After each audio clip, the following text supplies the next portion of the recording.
నాయకుడు జగన్మోహన్ రెడ్డి గారిని ముఖ్యమంత్రిని మళ్ళా మనము చేసుకోవాలంటే ఈ కమిటీస్ అన్ని కూడా మనం వేసుకోవాలి. ఈ కమిటీలో ఉన్న వాళ్ళందరూ కూడా యాక్టివేట్ అయ్యి పనిచేస్తే ఖచ్చితంగా వైఎస్ఆర్ కాంగ్రెస్ పార్టీ గెలుపు సాధ్యమవుతుందనేటువంటి ఒక భరోసాని, ఒక నమ్మకాన్ని ఇవ్వడం అనేది జరుగుతూ ఉంది. అలాగే చిలకలూరుపేటలో మీ రజనమ్మ గెలుపుకి ఏ విధంగా అయితే మీరు కష్టపడ్డారో ఈ కమిటీస్ పటిష్టంగా మనము నిర్మించుకొని వీటిని యాక్టివేట్ చేసుకోవడం వల్ల మనం చూసుకొని పార్టీ కష్టపడే వాళ్ళందరూ కూడా అవకాశాలు ఇచ్చుకోవడం వల్ల మన స్ట్రెంగ్త్ పెరుగుతుంది. మనం ఇంకా స్ట్రెంగ్త్ అవుతాము.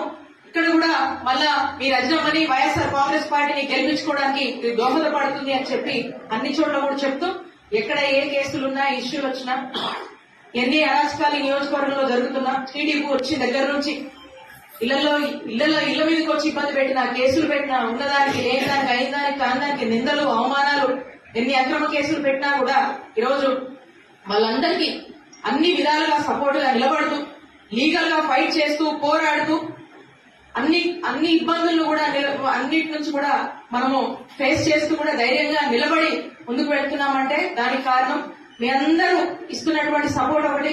దాని